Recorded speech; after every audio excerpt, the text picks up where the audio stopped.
Recreation and Cultural Committee meeting on June 9th at 6:30 p.m. We appreciate everyone joining us. My name is Richard Kazami, Chair of the committee. I'm also joined by our new Vice Chair, Kian, and also we have new members here from the committee in general. This is our first meeting with the new membership. So I'd like to start quickly with taking a little brief attendance. I'd like to see if you happen to be here as a committee member, please yell out a little bit. Kian Betancourt, are you here? Yep, I'm here. Beautiful. Okay, Michelle Amour. No, not yet. Christian Batras. Katie Ellman. I see Katie's here. I'm here. Yep. I know Amy Howe is excused. Juliet Payabiab. Yes. Hey. Okay. How are you? Ryan Van Manen. Good evening, I'm here. Thank you. Mario Vergara. Good evening. Here. And Angie McCormick. Okay, well, props, they can make it in a few minutes, but I think we need to get started. Okay, again, this is the Parks, Recreation, and Cultural Committee of Community Board 1. We have an interesting agenda today. This one on a subject close to my heart because I come from the transportation business. We have visiting us Amtrak, who are going to be doing some capital work on the Hellgate Bridge facility. And I'm not sure who's exactly will be leading this presentation, and will you also be having, we'll be sharing any kind of a deck or anything like that? Who's our lead? I am. How you doing, Richard? George, how you doing? Pretty good. George Bear, Amtrak, the program manager or project manager for this project. With me, I have, let me see who's on. We also have HNTB, who is the designer of record on here. We will be presenting a slide deck. They will be presenting the slide deck, and all questions, if you have any, please direct them to Amtrak and we will do our best to answer them. Also with the Amtrak team, we have Ajin Fatima. She is the design lead on the project. We also have Juan Salinas, who is a deputy division engineer for bridges and buildings for Amtrak, along with some other people from the PM team, which is Frank Botetto and Camille Silverman. Also, we have John West, who is our environmental lead on the project. And that's about it. Sorry, I'm just going through the participation list. No, it seems like you're the coach and you've got yourself a whole squad here, so. I'm trying. Good. So can you start with an overview? Even myself, I'm not quite specifically aware of what this project entails and what you're looking to do. So if we could start with that, that would be great. Yeah, so I'll just give a brief overview and then, okay. I was gonna ask HNTB to start sharing the screen. But yeah, so I'll hand the floor over to HNTB. But just real quick, this is a concrete rehab project. Basically, this substructure of the Hellgate Viaduct moving from Queens into the Bronx has some deterioration on a lot of concretes and the piers and the caps and whatnot, and that presents a safety issue for the pedestrians along the way, and also potentially some impacts to the operation if it continues that way. So this is a remediation project to basically fix all those issues. So I'll hand over to HNTB to go through the slide deck to give a more in-depth overview, and then we'll answer any questions you have after that. Okay, thanks, George. So today we're going to go over, as George mentioned, a project overview. We're going to describe the specific scope of work for Astoria Park, the anticipated repair schedule, the phased sidewalk detour plan that we've developed, as well as the Section 4F analysis. One quick question. Could you, HNTB, what does that stand for, and what is your relationship with Amtrak? So my name is Renee Decker. Oh, sorry. Yeah, go ahead, Farhat. Howard, Needle, Stammen, Bergendorf. So HNTB is the first letters from those four names who started the company or who were the initial owners of the company Mhm, when it started in about 1914. mhm. And we are the designers working with Amtrak for Amtrak. Okay, great. Thank you. Okay, go ahead. Okay, Jen, next slide. So the Hellgate Viaduct Pier Substructure Rehabilitation Project will provide structural repairs and maintenance of the Hellgate Viaduct, which is approximately 2-mile section between 29th Street in Queens and 132nd Street in the Bronx. The Hellgate Viaduct includes 114 supporting piers and a number of viaducts and structures that are listed here on the slide. The project work will really focus on structural repairs and maintenance of these piers with no ground disturbance or substructure or superstructure work. Sorry. Next slide. So the need of this project is really to address the deterioration of the Hellgate Viaduct substructure and the two large piers that support the Hellgate Bridge over the East River. The purpose of the project is to repair the Hellgate Viaduct substructure and improve the reliability, the resiliency, and the safety of the railroad operations along this corridor. The picture on the slide shows an example of the deterioration of the piers. This picture is from Pier 20 with fractured and spalled coping. Next slide. This map provides the project limits, which includes the portion of the Hellgate Viaduct from Pier 117 in Queens, which is shown here on the slide in the lower right, across the East River, through Randall's Island, over the Bronx Kill, and terminating at Pier 4 in the Bronx. Next slide. So the project scope of work includes sounding of concrete, coping, crack, and spall repairs, which will be done in 6 to 8 piers at a time. Work would be performed using temporary elevated platforms and or man lifts with no ground disturbance. Cracks that are larger than 1/16 of an inch will be epoxy injected. In the case of spalls or rebuilds, Amtrak will remove loose concrete to sound concrete, add reinforcement bars and wire mesh as necessary, install formwork to restore the structure, and remove forms once the concrete is cured in place. All repairs will be made to restore to the original shape and of the substructure and to match the existing color of the concrete. So the scope of work specific for Astoria Park will include piers 84 to 90, which are located within Amtrak's right-of-way. Amtrak proposes using a staging area within the right-of-way at near Pier 86. There will be tree trimming and removal of trees anticipated at piers with adjacent trees. And Amtrak has developed a 2-phase sidewalk detour plan to ensure continued and safe access for park users.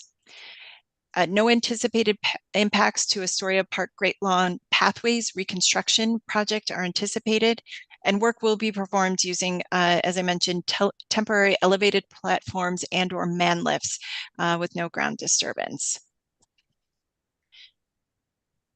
The repair work would be conducted in segments, 6 to 8 piers at a time. The project is anticipated to be 2.5 years.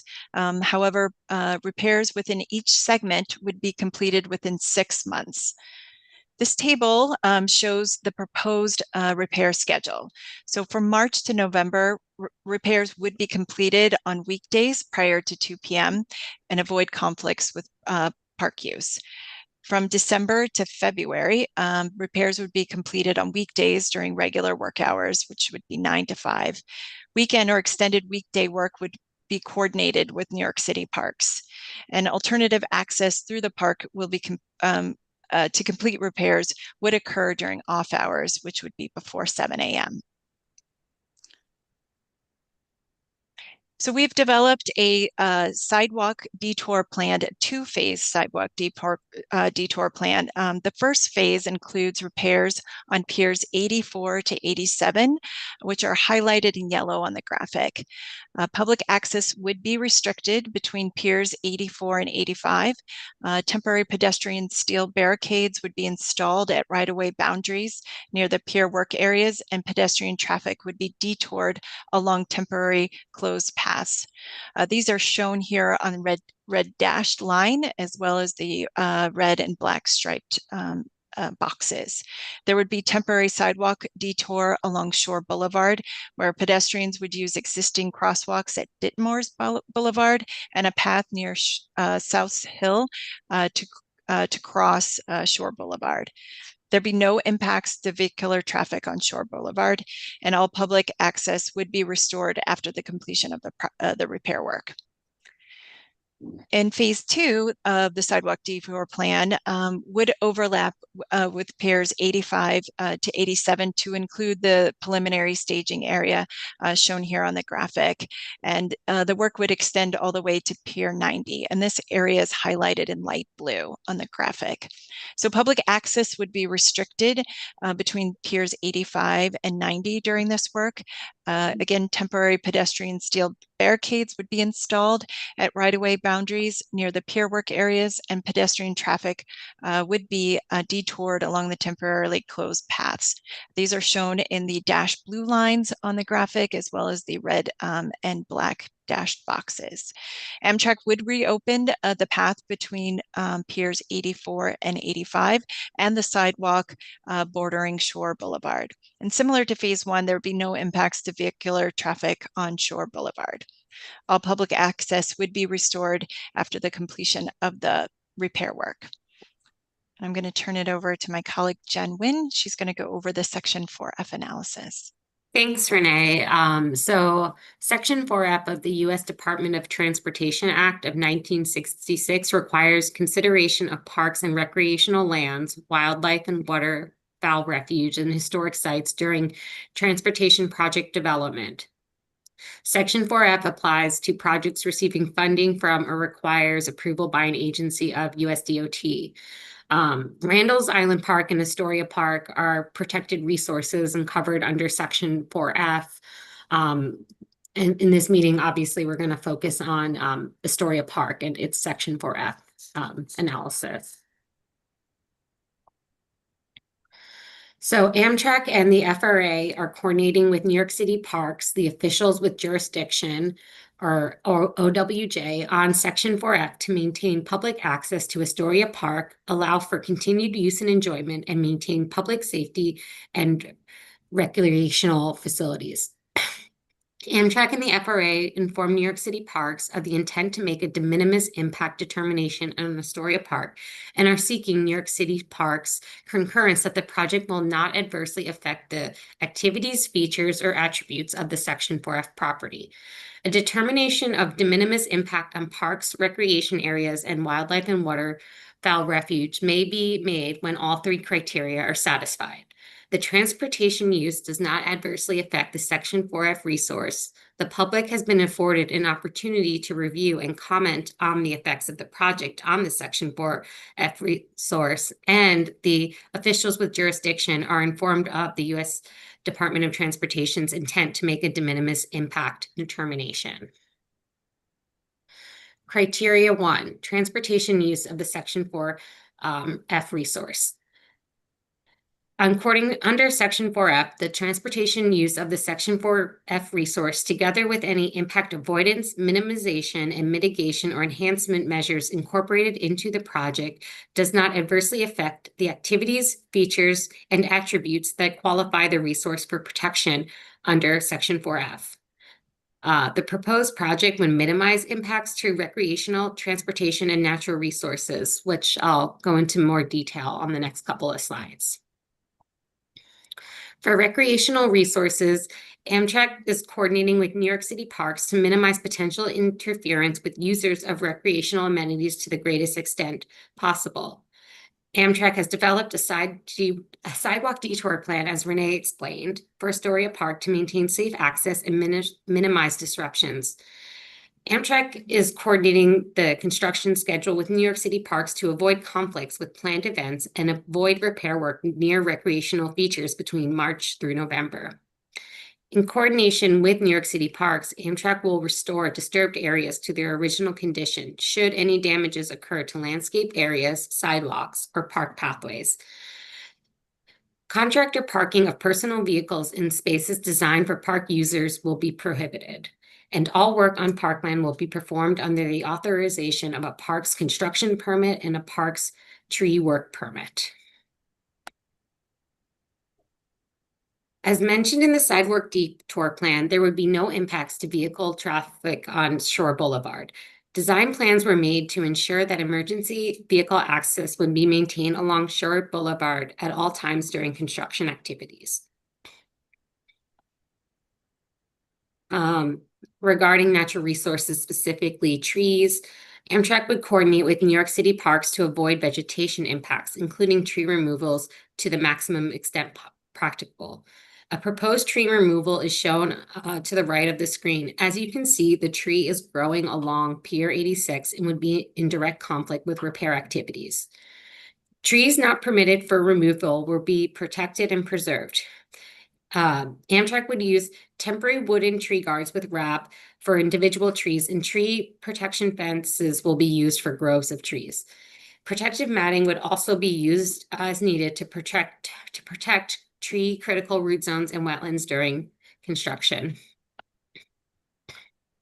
Additionally, the use of construction mats in laydown areas and access corridors would be used to minimize impacts to the lawn and other vegetated areas. Tree protection methods will be in compliance with New York City Park standard details and a tree work permit. And as I mentioned before, Amtrak will restore disturbed areas to their original condition should any damages occur to landscaped areas, sidewalks, or park pathways.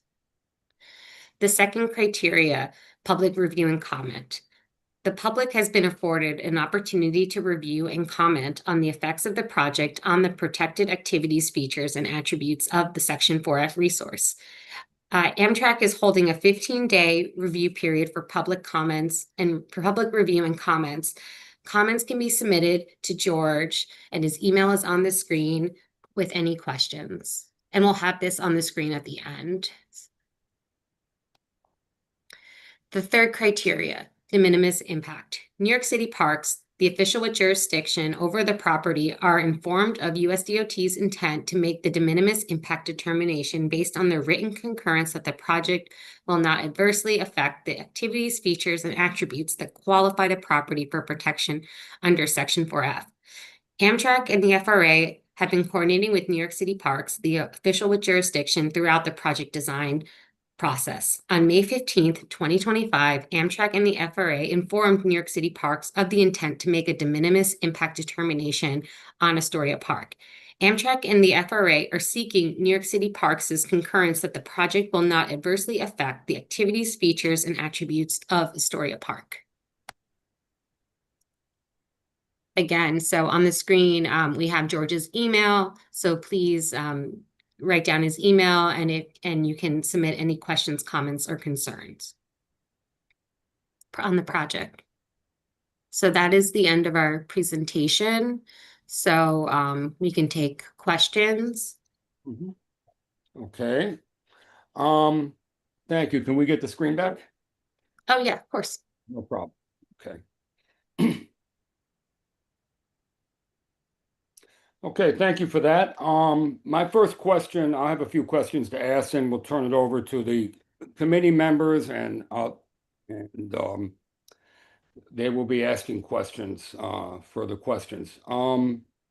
My first question is, how much overlap is there between the current construction project going on, the rehabilitation of the landscaping, and your project here? Will they be overlapping, and how often? I'm not sure about the landscaping project. I'm not sure if you could share some details on that, but the construction timeline of that project, is it to the end of this year or 2026? I'm not sure what the timeline is. But we're not looking to go into construction until earliest October 2026, maybe even 2027. Oh, okay, that's when you're starting? Yeah, so I'm not sure what the timeline is for the landscaping, but Hopefully. Do we have Laura with us from Parks? Yes, Laura. Do you Yes. have any idea whether there looks like there's going to be any overlap there if they start October of 2026? Or if not, I'm not too sure, but I can look into that. I appreciate that. Good. Yep. Um, s- so the next biggest question to me is that I know that when they do rehab on often on the bridges, you know, there is a huge issue with contamination on the ground. That's been going on whenever they've had Queensbridge and different places like that, and there's been a lot of contamination. Number one, is there a possibility of this, and what will you be doing to mitigate this, particularly on a park there where people are, they're not sitting on top of concrete, they're sitting on the ground? Yeah, absolutely. And that's one of the things we want to touch on with HNTB as we go through a design. Again, the design is not to basically dictate means and methods for construction. For the most part, we are looking to go through a constructability review to make sure that we have all the necessary protections available to protect the pedestrians and the public. We will be putting up shielding and such to basically capture any loose concrete, and so we avoid that. But for the most part, the more defined plan will be proposed during construction. We have a GC on board, and we'll make every precaution to, you know, mitigate that issue. Okay, well, that would be of number one importance, I think, and I think everybody here would agree. Absolutely. Safety number one. Absolutely. And then also a couple more things.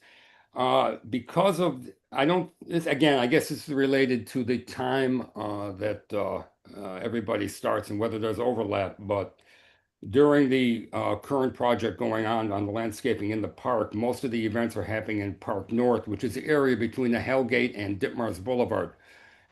So that particular area, I did see one slide you had there. I'm not sure. It did show some sort of a pathway going through that area. Yeah.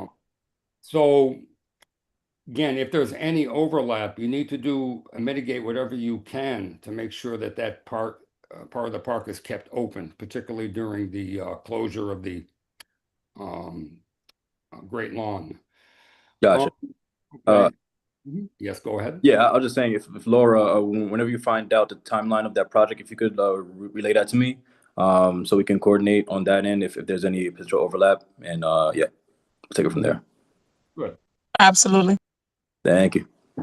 Okay, great. Well, I think those are most of my questions because most of the other stuff is all based upon timing. This is what's going to be very important here. So we don't really have a firm grip on that yet.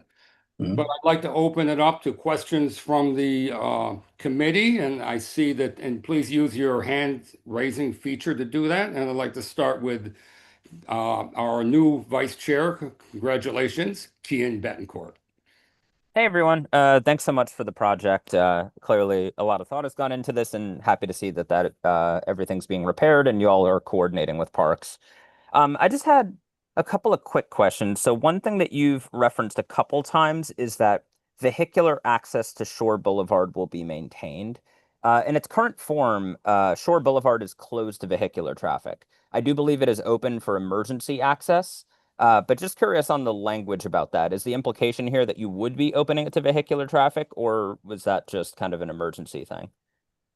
Yeah, so we basically looked at that as we're not sure what the plan is for Shore Boulevard, but we wouldn't be impeding upon any access to it. So if you guys are using it for, or not you guys, but whoever is using it for vehicular access, we won't be impeding upon that. Okay, got it. That makes sense. Yeah. My other question, but I think you answered it in the course of the presentation, is that I saw that you said that any contractor parking would not be in any place publicly accessible by the park. In my experience going through parks and these construction, that is not always clearly adhered to. So I want to make sure that for the record, we have a clear avenue to report that if that is the case. I'm going to guess that was the email that you provided at the end. I just want to confirm.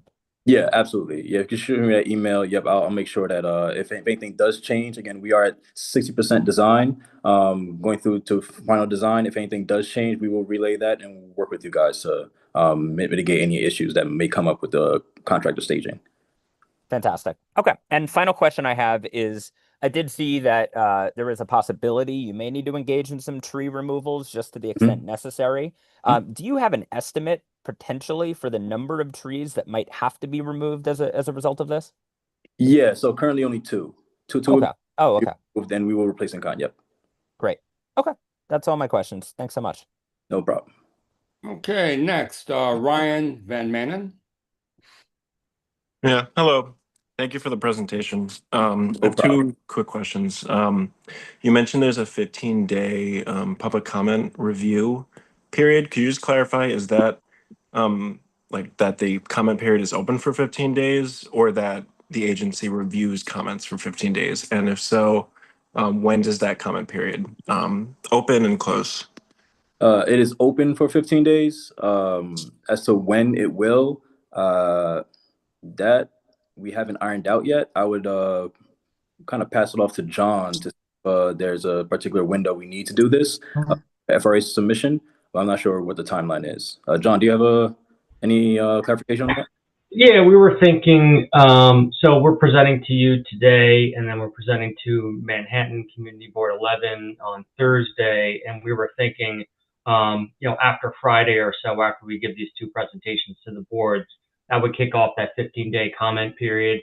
And really, the comment period is just there for us to kind of have a window open before we need to kind of finalize our assessment with the Federal Railroad Administration and to start, finalizing documentation.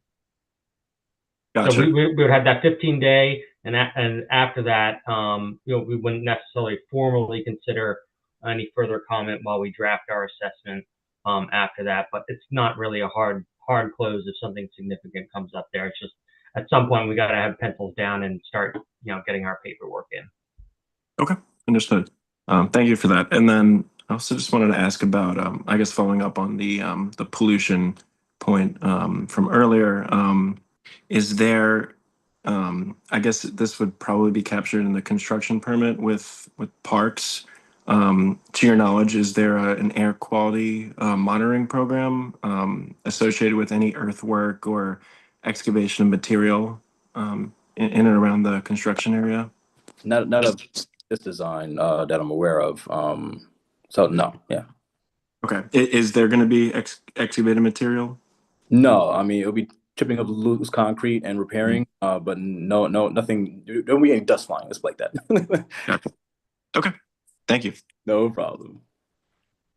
Okay, thank you, Ryan. Next, Phyllis Parra. Now, Phyllis is actually a member of the Astoria Park Alliance, so she has a very good perception on exactly what's going on in the area. So, Phyllis. Hi, good evening. Thank you, Richard. And thank you for the presentation.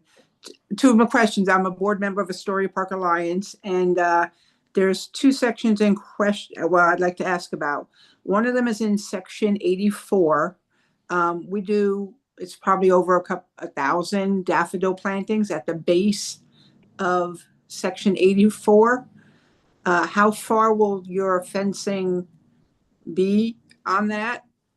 And then the other question is on pier number 90. We have a butterfly garden. It's pretty close to the footpath. So I'm not sure how far your fencing will be on that. So those are two questions I had. Trying to find out where exactly you're looking at. All right. The first one is section 84. What do you call them? Piers? Mm-hmm. Okay, so it would be Pier 84. It would be on the south side. We've planted over thousands of daffodils there throughout the years. And Yeah. It's right up against the base there. So that's just a note that, I guess, note to self. Okay. And then the other one is Pier 90. Mm-hmm. The butterfly garden is close to the walkway there. So I guess that will not be fenced off, or the fencing will be after it. I would have to again.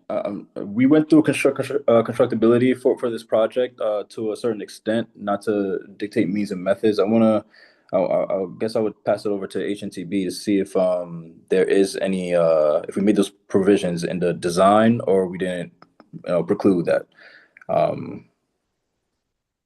So Bharat, I don't know if you have any insight. Yeah, so I think like the idea is basically we'd be taking about 10 foot of space around the pier to Okay. repair the piers. Right. And then if these plantings or other plantings are away from that 10-foot space, then that shouldn't be affected. Okay, sounds like the butterfly garden will be protected and it's a national waste station for butterflies. But it sounds like the daffodil may be interrupted, but I guess we'll replant. Mhm. Okay, thank you. Okay, thank you, Phyllis. Katie. Thank you. Thank you for asking that question, Phyllis. That was for my question. My other question, and I'm sorry if this is already answered in the presentation. I'm in transit, so forgive the duplicate information if it's already been answered. What is the guarantee of work? How many years, decades until this work needs to be conducted again? Are you asking the project timeline? I heard a couple, but I'm cutting in and out. I think she meant how good will the repairs be before we would have to do something like this again. Oh, this will last us at least 30 years. That's the very minimum. Great, thank you. Mhm. Okay. Okay, great. Does anybody else have a question? Any committee members? Okay, and in this case, also, if there's any other board members that are joining us that are not committee members, I think this is an important topic. So if they have any questions. Are you guys planning on doing any kind of a presentation at our regular general board meeting on this? Or is this going to be it? The intention is that this would be it for the Queens Community Board. Okay, this will be the only meeting? Yes. Okay, all right. So yeah, if there's any questions from any other board members that happen to be attending, please ask now. And if not, I do have one more question. I think, and I'm gonna make sure that I understood correctly. You said at Pier 86, you're going to be doing a lot of your storage of equipment and things like that. Now, what's that going to exactly entail? I've seen disasters happen for construction equipment, particularly underneath the Triborough Bridge and Triborough A and different places like that, where equipment just stays forever and the use of the facility just disappears. So what type of equipment are we looking at? How big an area will it be? The staging area will it take? And how much will it take from use of the facility? Yeah, again, it's a tough question to ask at this point in the project. Again, we're at 60% design, so we haven't reached the point where we're putting together the construction plan with the GC and figuring out exactly what equipment they'll be using. So we can't really define that as of now, but we will let you know as we keep going. We can give you an idea of what it is, but I can't define exactly what it is at this point. Okay. Well, I think it's important that there's questions here concerning things like this, concerning timing. There's quite a few questions. And while conceptually, I may feel good at the idea of that the bridge is being updated and rehabilitated. I'm not sure exactly what you're looking for from us. Do you need a letter of support? Do you need anything? Are you just presenting? I don't know what. Yeah, so the point of this is just is basically information. We do care about the community and want to make sure that you guys are abreast of everything we're trying to do out there and minimize any impacts to the community and the pedestrians and so forth. So yeah, this is just information. Make sure you guys are aware of what's going on. Coordinate anything that we need to coordinate. Share the concerns that you guys have, so we can take that back to designers. Incorporate that into the 100% design, and basically relay all those concerns and those mitigations over to the GC when we get to construction. So you guys are less impacted, and we have a safe and resilient bridge. Well, if it's possible, I think that it would be a good idea once you've determined some of these issues, once you've determined the scope, once you've determined the timeline, if you could come back to us and let us know, because then our comments will be, frankly, a lot more relevant. Yeah, Right? absolutely. we're grasping at straws on a lot of these things. We're giving you general ideas, but not specific. So Mhm. that's very important that you do come back and that you're open to any suggestions. So even if it's halfway through the design process, before you finish the design process. So Yep, absolutely. we have a question from Phyllis. Is Phyllis? Yep, back to me again. Again, I'm looking at this Pier 90. Mhm. And I'm looking at, as far as like the fencing, it seems like it's going right up to the walkway there. So I'd really appreciate if you can take another look, if you could maybe back that one up a little bit, because again, it does seem like it's going to affect our butterfly garden. Gotcha. Pier 90, back it up. We'll Yeah, look- would appreciate that.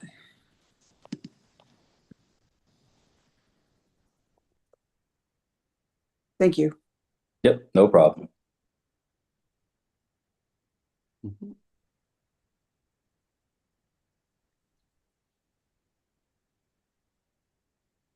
Okay. Mhm.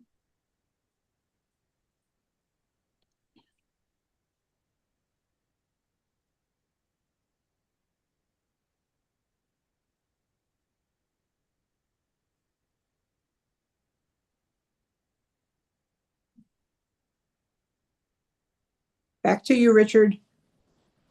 Oh, okay. I thought we were waiting to bring something up. I'm sorry. Okay. Ryan, you have another question? Yeah, kind of just a process question, and maybe this is a question for you, Rich, but since there's a public comment period that's going to open, Right. would it be useful for CB1 to like organize thoughts and submit comments? That way Amtrak has something specific to work off of. Or should it go in the reverse where we wait for a more specific proposal? Yeah, just throwing ideas out there. Well, I think that personally, I think, and this would be decided by actually the committee itself, but from my standpoint, I think there's probably value in both. But all we can do is very general, not specific things right now. So um, I would personally think that we would, once we get this information, then we can actually focus on doing something more specific. The difficult part is, of course, this is our last meeting. We do not meet in July and August. I don't know what time period you're looking at for the design to be actuated. So I don't know when we could get this information to you. Unless in emergencies, we do have meetings in the summer sometimes, but I don't know if that's appropriate here. Again, this would be something that the committee would decide. We can have a discussion about that. And we can get back to you on that, but we would, again, timing. How long will the design phase take? And when is you have the 15-day comments section, but once we get the firmer information on timing and things like this in your scope of work, then we may have more specific questions. Hey, Right. Tom. Right. So again, we have the review period. We will be finishing design by the end of this fiscal year, which is September 30th. So we'll be finished by at that point. There will be a final comment period before that 100% is finalized. We have a final submission. So at that point, if you guys are back in off recess or whatever the case is, then we can relay back to you all the concerns that you guys have, what our mitigation of that was after you submit all the questions to the email, and yeah, we can go from there. Okay.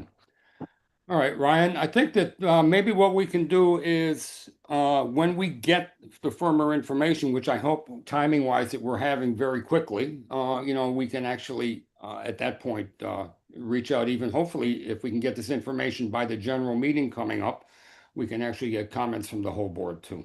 And we can relay that to you. So do the best you can to firm that up. We'd greatly appreciate that. Thank you. Yeah, that sounds good. Okay. Any other questions? Anybody? Okay. With that, we really appreciate you coming down with the whole team. Coach, you did a good job. So, we will be hearing from you again with the information we're looking for, also parks too, and then we can go from there and make any comments that are appropriate. So thank you so much. Yep. Thanks again. Now I'd like to, for a second part of our agenda, we have joining us from Parks, Forestry, the tree pruning crew, and we'd like to have them go over for everybody exactly what the service is, what it provides, the regular process. Is there a way to get a specific tree done outside of the regular pruning periods? If they can give us an overview, that would be great. So who's here from the tree pruning department? Hi, my name is Cornelius Rosario. I'm the director of Queens Forestry. Cornelius, thank you so much for coming. Not a problem. So yeah, so it sounds like you're referencing the block pruning program. So that, just to give a quick overview, it's a 7-year cycle where every tree in Queens is pruned. We do a small subsection of every community board throughout the entire fiscal year.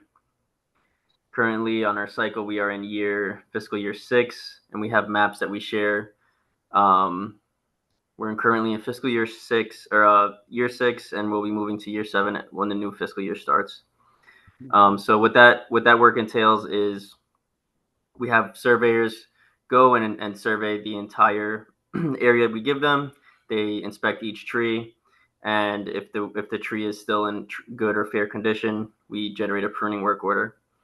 Contractor will then go through the area, which with every tree we've assigned to them.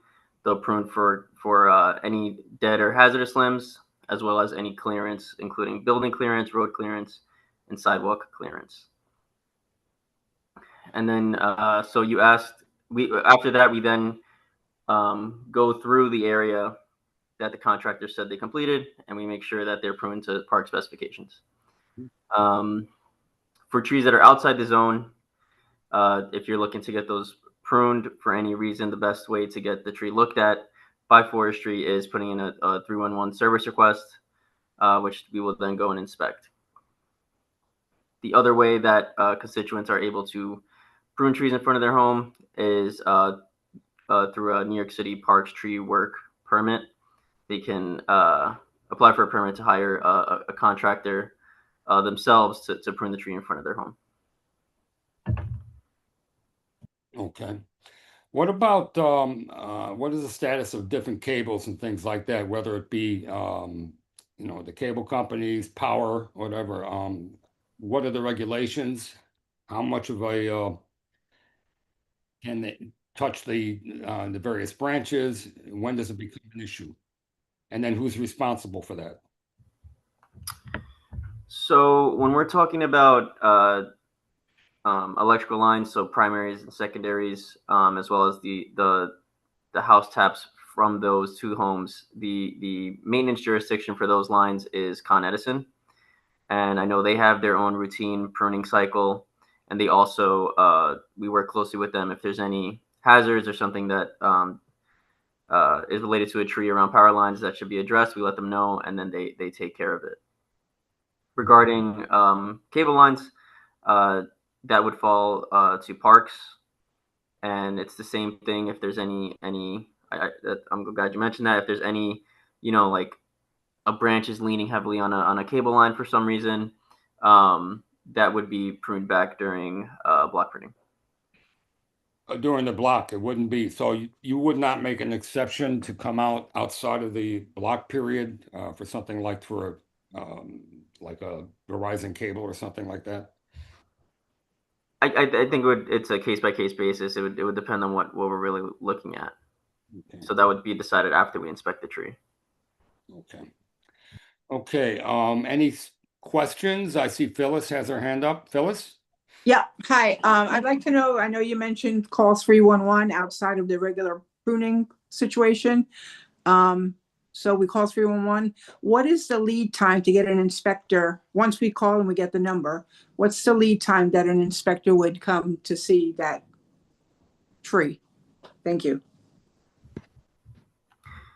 We aim, well, for inspections and for service requests, we do prioritize the most severe, significant request first. If someone mentions something like, the entire tree has fallen and is, blocking the street or something, we would send our inspectors there first, and then we would then inspect nearby things as needed.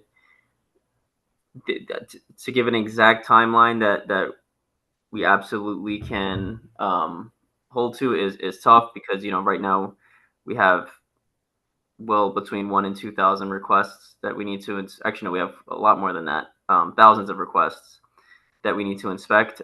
We do try to get the hazards and dead tree ones within 30 days. Sometimes, like I said, if we do vet the requests every day, and for significant stuff, we inspect that usually by the next day. Thank you. So I guess would take a long time outside of an emergency situation. It can. Yeah. Okay, thank you. Okay, any other questions? Any issues with a pruning cycle? I know that this is something that our office at Florence deals with quite a bit, so I know if there's any specific questions that you have, or any of your friends or people, constituents that you deal with, you can go to Florence, and she can be your point of contact to deal with this. Been doing it for many years. Good. Okay. Well, at some point too, I know that there's a couple other issues. This is not something that you specifically deal with in the tree pruning department, but I know we do have some issues locally here, at least in the area that I'm in, with tree roots and sidewalks. So I hope at some point we can address that a little bit further. If people have problems, people that you know, please relay that. You can help them by relaying some information to Florence also. Okay, and see if we can take care of these issues. We need to keep our sidewalks safe. That's important. Okay. Yes, go ahead. For that, you're right, it isn't Queens Forestry, but those could be related to our Trees and Sidewalks division, who can do inspections, and they also prioritize work based on severity of the sidewalk condition. Yeah, I know there's certain ones in our area that they're literally the sidewalks are broken up and they're like a foot higher than the level they should be because of this. So it needs to be addressed. And actually, I know that Florence and I have been talking about this anyways. So hopefully we're going to be able to soon. So Florence, if you have your hand up, yes. I always recommend to residents, please always call 311 for broken sidewalk due to tree roots.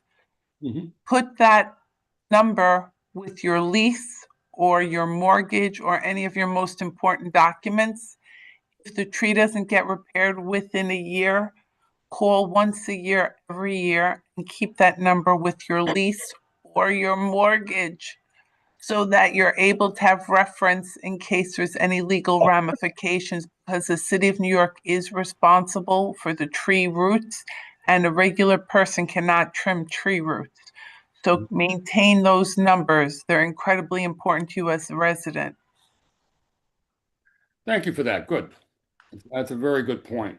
I know that it's not only that, it's also can affect your insurance that you're paying. If insurance comes by and sees that in front of your building, I know that can also cause huge problems.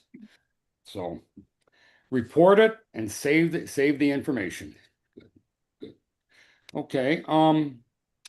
So any other questions right now for the forestry department for the tree pruning? Okay, well, thank you so much for joining us. We really appreciate it. Thank you so much. Thank you for having me. Okay. Is Laura still here? Laura, do you have any information or anything you'd like to share with us? Laura is newly appointed district manager for the Parks Department. I do have one thing that I did want to mention before, because we're not meeting over the summer. I just received a permit request to do basically a wellness market. For the wellness market is to sell CBD, and it'll be an open space in Astoria Park. Ideally, I just want to put it on your radar to make sure you guys are okay with me approving this permit. It's something new, nothing that we've done. The gentleman and the citywide permit office has met to give him specific, very strict guidelines. Any purchasing of CBD would have to be with an ID over the age of 21. He did want to have like a DJ, like make it family friendly, I guess, or, friendly overall. We did explain to him about the permit process. Music cannot be more than 4 hours. They broke it all down to him. We could also speak after this if you like, but I just wanted to put it on your radar. The permit request isn't until August 16th, but I don't know how happy the community is going to be with me approving this.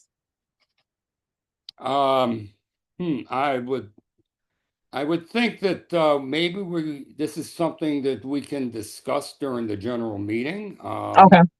When we have the full committee together. Right now, with more specific information, I mean, what is the actual? You said that the event is not till August, but when does the actual permit have to be decided? Sooner than not, because he's going to need to get a lot of, I guess, a lot more other things. So like he's going to need to get a permit for sound. He's going to need to get other permits himself. So the sooner that he gets the space permit, then he could go and proceed. And then it's vendors. So they also going to need to get their licensing. They need to give us their licensing. There's a lot more to it. It's not like we're just going to allow them to table there.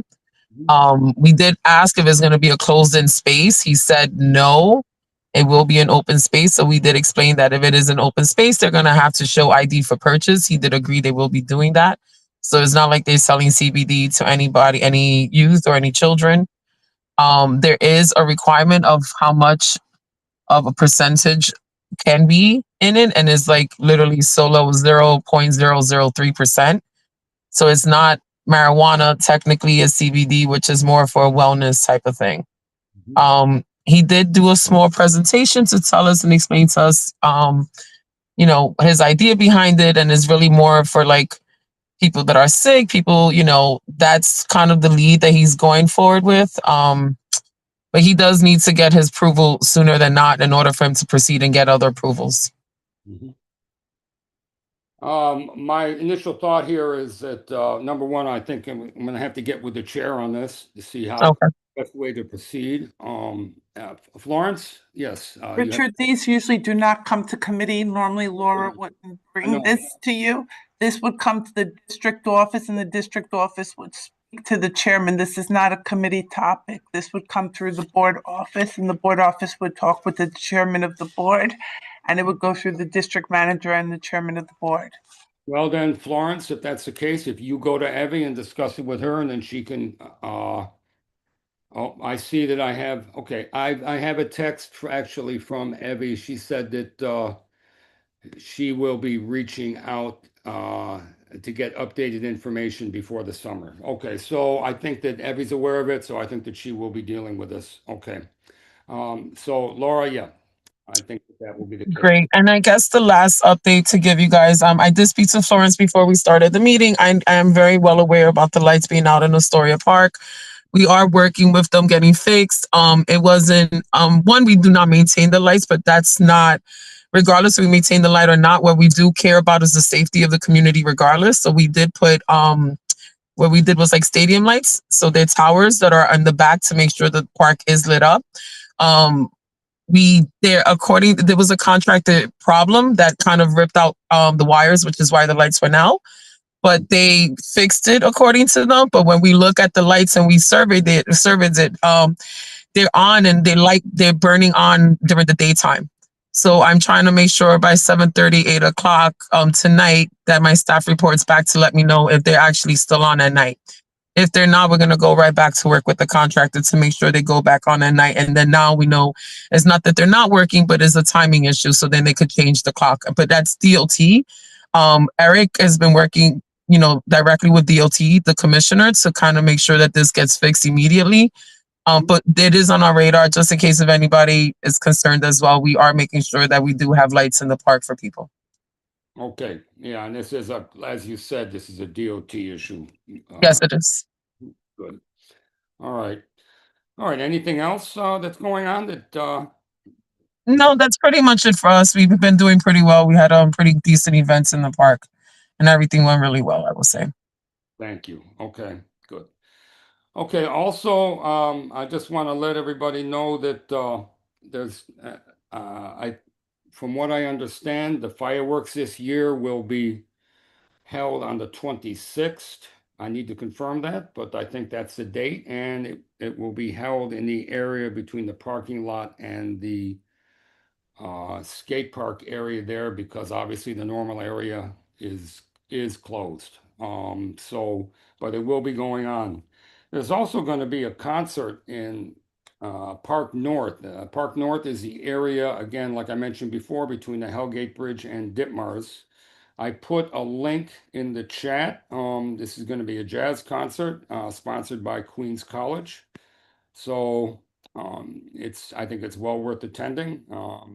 Attending events like this, it sounds like a great evening. So it seems to be, I think it's a Grammy-winning artist. So supporting that's a great idea.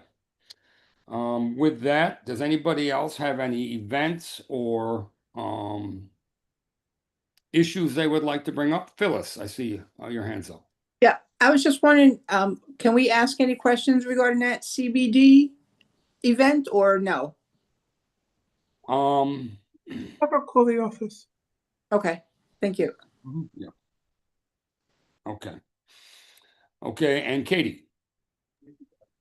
Thanks, Richard. I wanted to just bring up the fact that the pool will be opening at the end of this month, once the DOE schools are out. And I wanted to bring attention to something that's been going on in the life of the pool, and that's the fact that parents with strollers have to schlep strollers down the stairs. And now that we have an accessible entrance, they should be able to access that entrance instead of using stairs that are not ADA compliant when there is an accessible entrance to the pool. So Richard and I discussed that offline about several weeks ago. So I'm bringing that up here. I'm not sure what steps the committee can take to recommend that. I know that it can happen. It's just a matter of will. People on wheels that need them for mobility are able and should be able to use that entrance, and it's there for a reason, and it's great that it's there. But currently, families have to struggle up and down the stairs with small children, with multiple children, pregnant women. It's not good. And each year it seems to be, Parks Department seems to be making it harder and harder. You used to be able to use also a bit treacherous to maneuver with kids in a stroller, the wider, longer stairs. And now they're funneling families to the side staircase, which is much narrower and snakes down along the side of the pool to get on the line. So I want to bring that to the attention. My organization, Green Shores, is going to be working with Upstand on this issue with the Parks Department and local elected officials. And I just wanted to share with the committee and the board on record what I discussed somewhat casually with Richard about a month ago. Okay. All right. Thanks for that. Yes, Phyllis, you have a comment? Yes, hi, thanks. I guess this is for Laura. Will there be people ask this question, a senior swim time? Is there a special swim time for seniors this year? So we are still working on the swim schedule. They haven't given that to us. Besides that, the pools are opening regular hours on June 27th for all of New York City across board. Right. The specific hours of like early swim, night owl swim, senior swim, lap swim, those schedules haven't come out yet that I can be able to tell you. Okay, thank you. And they would be up on the website when they do? They will most definitely go up on the website as soon as they do. As always, we always look to make sure we hire enough lifeguards before we can do any type of programming like that. Sure. Thank you. You're welcome. Okay. Let me make one comment going back to what Katie said. I know that there is a disabled entrance that's being used now, which is the entrance by the diving pool area. So I don't know what the objections or the specific things are, but it's definitely, Katie, it's worth investigating what you're talking about. It seems to make a certain amount of sense.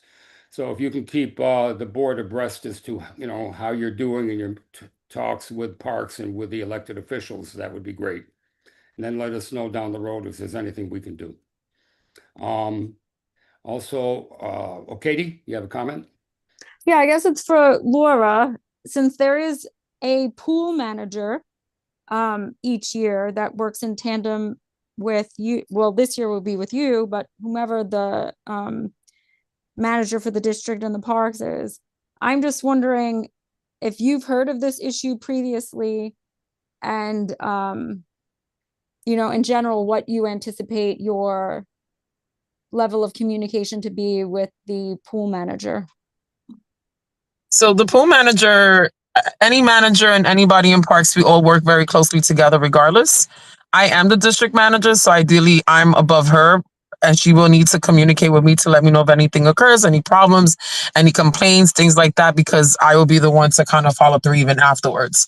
There hasn't been any issues that she's made me aware from past years. So, and I know that Ashley has been doing this already for more than 2 years. This is the third year doing it.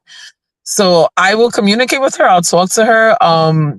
If you want, you can always email me any questions that you have or any concerns you may have, so I can make sure she is aware of it, so she could be on top of it prior to. I know I heard your concerns about using the ramp for the strollers and things like that. The problem is that when parents start using the ramp for the strollers, they create another line. And then they think they have first come, first serve because they have a stroller. And it doesn't technically work that way. So ideally is you use the ramp, you could put the stroller on the side because you cannot go inside with the stroller, but then you still need to go back online because we're not trying to cater to 3-4 different lines at the same time. Same thing it is with seniors when they come in with their wheelchairs. We understand or with their walkers, we let the seniors go in. But if we was to do that for everybody, everybody's going to come in with the wheelchair. They're going to come in with the stroller. They're going to come in, and that's creating a third line. This is something that I could discuss with Ashley. I could let her know that that's something that is at your concern. But at every pool in New York City, and I worked in Manhattan, Brooklyn, now Queens, we do not create a separate line for strollers. Strollers have to be put to the side. So, you could use the ramp, you could go up, put the stroller to the side, and then stay on the line with your kids. Okay, I don't want to take too much time off of this meeting, but this is something this is what they tell you at the pool. But I would like to discuss this further. And Richard, yes, I will. I just think it's a safety hazard to be funneled to that side stair. And especially when you have a smaller child, and to be expected to, it's not right, to put it simply. And nobody's looking to get one over. And I have a lot of respect for the parks workers, and we've been going almost my entire life and all my kids' lives. And especially in the locker room, they have their work cut out for them. But this is it's unacceptable when other facets of our city become much more adaptable and accessible. But the pool, which is for everybody, it's a hindrance and a burden for a lot of families to get to the water. And that needs to change. So I'm happy to continue this discussion with the committee, with the board, with you, Laura. So thank you for listening. And I'm glad the talking points are the same no matter who I talk to in the Parks Department, but it is inadequate. Thank you. Okay. Florence? You have your hand up? Yeah. Mm-hmm. Katie, I haven't heard this complaint once in the last 3 years. If you simply send a letter to our office, we'll share the letter and put bullets in it. We'll share the letter with the commissioner, and we'll share the letter with Laura and have them investigate the situation and see what the situation is and how it can be improved. Simply write a letter to the board office. We'll open up a dialogue with Laura, who's new, and we'll open up a conversation with the commissioner and see what can be done about this. but there have been no previous complaints about this. The number one complaint during the summer is the seniors getting to the pool from Shore Boulevard. That complaint is persistent and complex, and it happens all summer long, but we have not heard about the stroller situation. So please do write a letter detailing all your talking points, and I will make sure that Laura gets a copy, and I will make sure that the commissioner gets a copy, and we can open a dialogue immediately. You don't have to wait any amount of time. Okay, I definitely will. Thank you for that, Florence. And I think, myself included, we've just been speaking with Jorge or, any of the other parks workers about trying to make it easier to manage. And it's especially for the families that have smaller, like the babies. But yes, I will do exactly what you're telling. I will advise other families to do the same. And thank you very much for that. Okay. Okay, thank you, Florence. Katie? Any other questions? Any other general questions? Anybody like to bring up? Okay, the last thing I'd like to discuss is everybody, particularly committee members, we discussed this last month or 2 months ago. I need to reiterate this. This summer, if nothing else happens, please get together with your friends, your neighbors. If you're with different organizations, the board members, in a sense, do represent other members of the community. Find out what their needs are in terms of the budget process.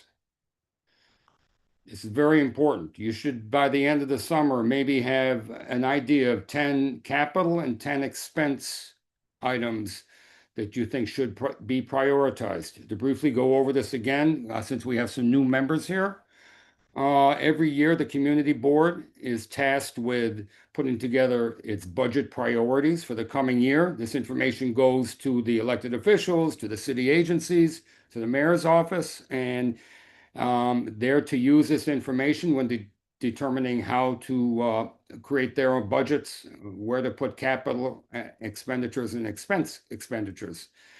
Briefly, a capital investment is investment in things like structures, buildings, different infrastructure, things like that. That is funded generally by municipal bonds, while the expense budget is the operating budget, for salaries for staff, for just the money that people are paid, and this comes from the tax revenues. So that gives you a brief overview. We will be getting soon a list of last year's parks items, and at that point, we'll take that information. There'll be a public hearing also in September, I think, for the general public to make their determinations. And then I think that in September and October, we will be working as in September, we should be getting to the budget committee our own priorities that we come up with as a committee. And they're going to spend the next month in October to put together a combined budget request with all the committee's information, which we'll vote for, and we have to have in by October. So again, if there's anything else, nothing else to do, please reach out to people and get some good ideas. Okay. Again, Florence, you have your hand up? Oh, no. Okay. All right. With that, everybody, this will be our last meeting. While I will see everybody at the upcoming general meeting, I'd like to really welcome all our new members, and also hope that everybody has a great summer, enjoy themselves in our parks, our recreation, and our cultural items, because they're what makes a community, gives it its strength. So please enjoy, and I'll see everybody soon. Thank you. Is anybody calling for an adjournment? I call for an adjournment. I'll second. Okay, everybody, thanks so much. See you soon. Bye-bye. Thank you. Good night. Thank you.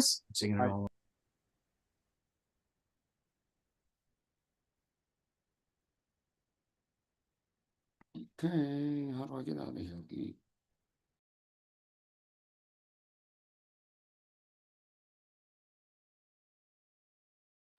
Thank you, Harish Studios. Have a good evening.